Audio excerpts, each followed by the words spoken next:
Dans certaines régions du monde, et en particulier en Europe, on retrouve l'émergence de mycobactéries non tuberculeuses. Ces mycobactéries, ce sont des pathogènes qui présentent une paroi cellulaire épaisse et hydrophobe, ce qui leur confère une résistance naturelle aux antibiotiques. Parmi elles, on retrouve Mycobacterium avium complex, qui est responsable des infections pulmonaires. Toutefois, il est difficile de traiter ces infections puisqu'elles présentent une durée prolongée de traitement et des antibiotiques qui ont des effets indésirables importants.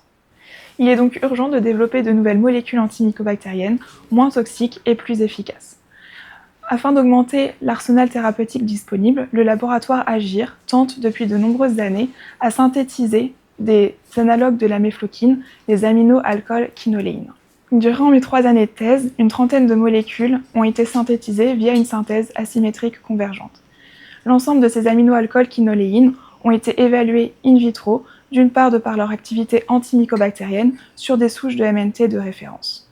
À l'issue, on a pu déterminer 6 amino-alcool-quinoléines ayant une activité anti-Mycobacterium avium complex. D'autre part, la cytotoxicité a été déterminée sur une lignée cellulaire hépatique, FG2, de manière à exclure les molécules qui ont une hépatotoxicité. L'évaluation de l'activité antimycobactérienne ainsi que la cytotoxicité nous permettent de calculer un index de sélectivité qui relate l'effet toxique, l'effet thérapeutique d'un médicament. Idéalement, cet index de sélectivité doit être supérieur à 10. Toutefois, le meilleur composé prometteur que j'ai obtenu a un index de sélectivité égal à 5,8 sur Mycobacterium avium complex. Donc pour améliorer cet index de sélectivité, nous avons décidé de tester en association avec la clarithromycine, l'éthambutol et la rifampicine, qui sont les 3 antibiotiques de la trithérapie classique, notre composé HIT, qu'on appelle donc le composé prometteur. Un effet additif a été mis en évidence entre notre composé prometteur ainsi que les 3 antibiotiques de la trithérapie de référence. Nous avons donc pu évaluer ce composé in vivo. Dans un premier temps, nous avons cherché à évaluer la toxicité in vivo de notre composé HIT et nous avons pu mettre en évidence une dose minimale tolérée à 550 mg par kg.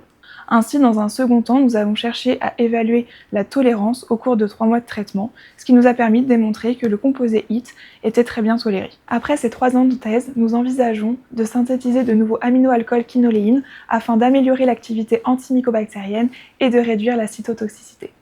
Nous envisageons également d'évaluer les composés sur d'autres souches de mycobactéries non tuberculeuses et en particulier des souches cliniques isolées de patients. Nous envisageons également d'évaluer l'activité in vivo du composé HIT afin d'élargir nos connaissances sur cette famille de composés en tant qu'agent antimycobactérien.